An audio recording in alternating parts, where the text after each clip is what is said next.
Alléluia. Amen. Nous avons dit que l'offre ici, l'offrande ici, c'est l'offrande de nos membres.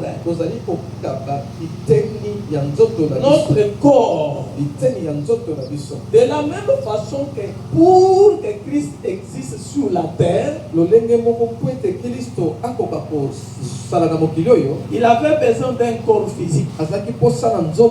C'est ce que vous lisez tous dans la Bible. Et au commencement était la parole.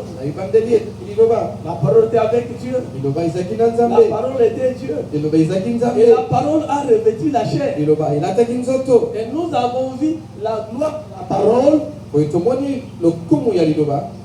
comme la gloire du Fils vivant de Dieu.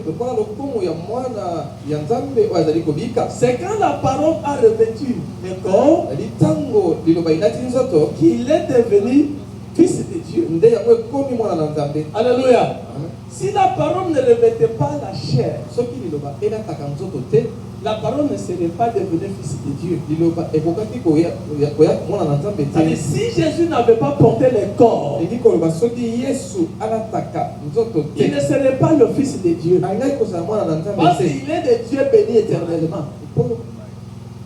Puisqu'il est le Dieu béni éternellement. Mais c'est quand il était dans la chair, dans le corps physique, qu'il est appelé Fils de Dieu. Et toi aussi, tu es appelé Fils de Dieu. Alléluia. Pourquoi? C'est parce que dans ton corps habite l'Esprit de Dieu. Comme de la même façon que l'Esprit de Dieu a habité dans le corps de Christ. De la même façon, dans ton corps aujourd'hui, l'Esprit de Dieu y habite. Amen. Alléluia. Acclamons le Seigneur très fort.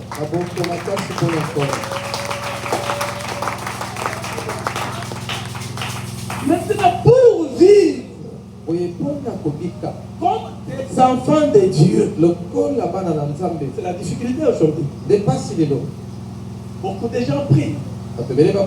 Beaucoup de gens fréquentent des assemblées.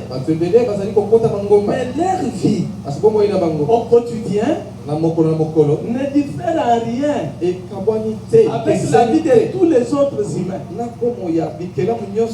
Pourquoi?